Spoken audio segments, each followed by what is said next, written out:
Hello. Okay, so I got a new machine. It is an espresso. I'm going to show it to you. I got it off of Target with a coupon. It was, I don't know, I got a good deal on it. And then it came with a free coffee frother that I'm just going to save because I have one that's semi-broke, but I figured out how to work it still down in my studio. And then we've got one we use upstairs. And so I'm saving it because they don't last forever, right? There's things broke on both of them, but they're still going. I forgot my earphones. Dang. I'm pretty, oh wait, here we go. I'm loud, but okay. I'm gonna use one of these. Okay, so anyway, let me show you what's in there. You get a $10 off for the pods to use for your first order. You can get them at Walmart, you can get them at Target, you can get them at Sam's, you can get them at Amazon, all the things, okay? They do have one that is reusable. It's stainless steel, and you can put your own coffee in there and use it instead of buying the pods. I had a million of those for my Keurig machine. My husband does not like the Keurig. He says it burns it. I've had so many Keurigs, and some of them run hotter than the others, and they do. It's just, I'm done. I'm going to sell them. They still work great, so be looking for that. So these are the pods for the Nespresso machine. And so this is not about crafting today, but this makes crafting better when you have coffee breaks, right? So, and then it tells it's like a little box of candy. So it tells you, double shot, regular coffee, espresso. I haven't learned all that yet, but there is a barcode on here that it reads. The difference between an espresso and a Keurig is it pops it in there and it spins this thing, and instead of like pouring it over and it's draining through, it's spinning and moving the air and the water through it, if I understand this right. So it does taste a little bit different. I just had my first cup. It tasted great. I don't know that it tastes that much different. I didn't really work it that good the first time. I'll tell you more about that in a minute. So anyways, there's also things online that you can reuse these and buy these and stick something back over. I'm not going to do that. I'm not going to clean that out and do that. But the Nespresso people do have a bag they send you, which I haven't seen that. Supposedly there's a bag, maybe it's my first order of this stuff that comes, and it may be in the bottom of this box, that you just stick them in there and you send them back. It doesn't cost you anything to send them back to recycle. And so I'm into that. Fine. I'm not like big, recycling person, but I can appreciate that. I'll do that. So anyway, so I'm going to go ahead and turn this down and show you what I do. Today, I'm just going to show you what I do. I have a million frothers, but I still do handhelds. I do different coffee every day. Oh, I keep getting alerts. I have a French press. I have a bun. I have a Keurig and an espresso machine, little bitty one. And now I have an espresso, but I'm selling my Keurigs. Okay, so we're going to do this. So, and I just wake up and say, hey, what am I in the mood to deal with today? So that's what I do. My husband's straight bun, specific formula, specific milk, specific, the same every day. People like me need the steady eddies. I'm like, I got to change it up. So anyway, here we go. This may not be a very good, here, let me do this. I'm going to show you how this thing works. Oh, it's so, like, always, it's just so much to film and do tutorials and to do all this stuff. Okay. I did video this though, so I am making an edited YouTube on this sometime. Okay. So I got yellow because the colors were on sale. This is a pop. So it's like a lower end of the other. Okay. It does have this on the side with no option to change it. The higher end ones, the water tank's in the back, and sometimes you could even change it from here to here according to your counter space. This is the pop, and it's not that level. It has a smaller tank. I'm just in the entry level one, okay? But it is shorter and smaller and takes up less space, okay? So let's just do this like this. So take your little pod. Oh, and this is another thing. It'll go up that level or down according to your coffee size, because it makes this nice little foam in it.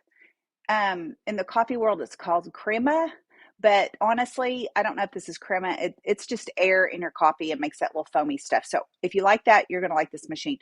So if you have a smaller cup, you want it closer so it gets more of that foam. If it's a bigger cup, you do it down here. And if it's a really big cup, you take that sucker off.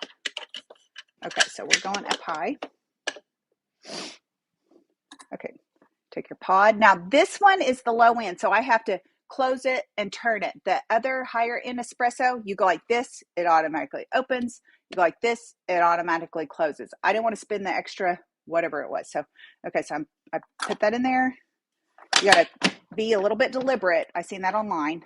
You lock it, you turn the coffee on, and it's going to flash. The little coffee cut's going to flash, and then when it quits flashing, it is ready to go. Okay, I guess we're going. I guess I'm still learning this machine, okay? It's a going. And I think you can double click it and it will make it stronger, which I'm totally going to do. And then there's a way to reprogram it too for cup size on strength and stuff. You have to watch YouTubes for that. I've watched them, but I'm not going to go into that right here. This is just your basic functioning. Okay. Oh, it smells so good. Okay, this is about my 7th cup of coffee today. It's bad. I drank 4 this morning, and then I drank 1 to test this out to film. So it'll be my 6th cup of coffee. Oh, that's so bad. Okay. Oh. Coffee snob. Oh, it's so tiny. So I would have to use the other ones. There's different sizes and flavors and strengths and all that. And what I did earlier to make more, I just went again. Oh, I think I have to open this to do that again now. Let's see. I just let it run through twice. So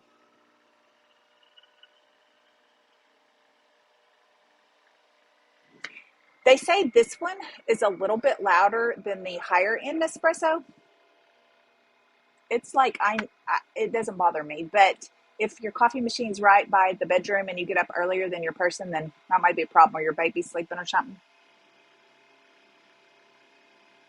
I think I can adjust the water level, but I need to watch a video. Oh, this does another cool thing. I'll have to take that off the stand to do it. Well, I'll turn it and do it. Okay. So there's that. And I should have, while that was doing this is what I normally would have done. I'll just do it in here. A little bit of cream, heavy cream, or half and half. Milk will foam up really big. The other two, don't, because it's heavier and denser. Okay, then I put a couple of shots of whatever. This is pumpkin pie, not pumpkin spice, but pumpkin pie. There is a difference. I like pie better than spice. So I'm going to put 2 pumps in there. Then I use my handheld one, which I got a free one, but I'm not busting it open. So if you keep this kind of towards the top, it's going to put more air in it. If you put it more towards the bottom, it's not going to be as foamy. But I like to do like this. I like mine foamy. And if you make too much, you just stick it in the refrigerator. Sometimes I'll add cinnamon here, cocoa powder. Sometimes I put some instant coffee in here to make it even stronger. If you do this too much, you can make butter. This is how they make butter. But you can get these little foamers. I'll try to put a link. Use my Amazon affiliate link. I get a small commission at no cost to you. I haven't got a link yet, but I'll try to put one in here in a minute. After I get off here. You can get them everywhere. Ross, under $10, and they're great. You can mix your water packets in there, that you've flavored water.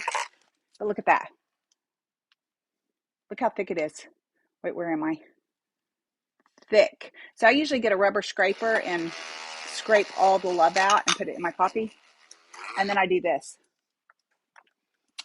So if I make coffee for you at my house or at my shop, I won't do that. And I'll make sure this is clean before I use it. Okay?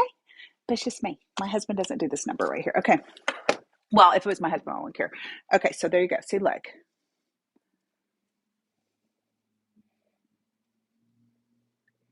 Sometimes I do it like that, and then hang on. Oh, it's tight. Okay. Sometimes I'll Like do that and then do this, and that's more like a latte. It mixes all the milk foam down. But sometimes I like it kind of not sweetened down here, but you got your sweetener in your milk foam, and then when you take a drink, it's just a whole different, it's like a layered experience. I do something different all the time, weird stuff all the time. So it's good. Okay, so this is my second cup from the Nespresso instead of the Keurig. It's definitely deep and strong, which I like my coffee like that because I got the, like, there's different levels. Like some strengths are, see, there's different levels of how strong it is. This one isn't strong. You got the polka dots here, so that means it's real strong. There's like different, I want it kicking and screaming. That's how I like my coffee. And then I beat it into submission with sugar-free syrup and Splenda. I've been off of sugar for 3 months, but I use sugar-free syrups in my coffee. I do not eat keto crap. That's a bunch of marketing crap. It's crap. I don't eat, but this is crap. I need to get off this sometime, but this is my one thing. And I'm doing mostly carnivore for 1 month yesterday. Mostly beef, butter, eggs, bacon. So I do carnivore, mostly meat, but I do dairy. If I couldn't have dairy, I don't know if I could do it. But anyway, oh, that's another thing. I'll put butter, put a little thing of butter in here. It's so good. Okay, what else? Another pro tip, and I'm going to get off here. Well, I'm going to show you one thing, what happens to these pods. It's so cool. Pro tip, if you travel and you don't like their coffee's not strong enough, I get the little instant coffee, or I get the little packets of instant coffee, and you can deepen it up. Or if you have one coffee pot and you're traveling, we have a million, so it doesn't matter. One pot, and your person likes it weak, like brown water. I won't name names. Brown water, and you want it the kicking and screaming with some life in it, then you go ahead and add your little instant, and then it's not bad. But let me show you what I get. Hang on. Ah, where is it? Okay, I don't have it. I was going to show you the Starbucks instant. I get it in a big can, but you can get the little packets, and I would splurge for the Starbucks. I mean, if you like the strong, that's okay. So that's it. Let me show you what this does with the pods. Hang on. And then I'm ending. Oh, I've got a new video out. It's so cute. It's about how to make your own patches. Oh yeah, this can't flip when it's on StreamYard. Shoot. So let me find it. Okay, so it's hard to do this because it's backwards. Okay, so now I'm going to open this up, and did you see that? The empty ones pop into here so that you can recycle, or if you accidentally did it wrong and it didn't do it, just grab it out of there and put it in again. So, okay, that's it. I would love to know coffee tips, tricks. Do you like your coffee brown water or kicking and screaming? Tell me if I need to know something about coffee stuff. If my husband watches this live, he's going to go, "You got another coffee machine?" He doesn't usually watch my lives. He usually says, "You look hot," and then he gets off there. He doesn't even know what I'm doing. I'm like, "Honey, you need to watch my YouTube videos. I need to get points so I can get monetized." He's crazy. But anyway, so I'm going to have to show him this new yellow. You think he'll notice it? It's bright yellow. Anyway, okay. So goodbye. Thank you for watching.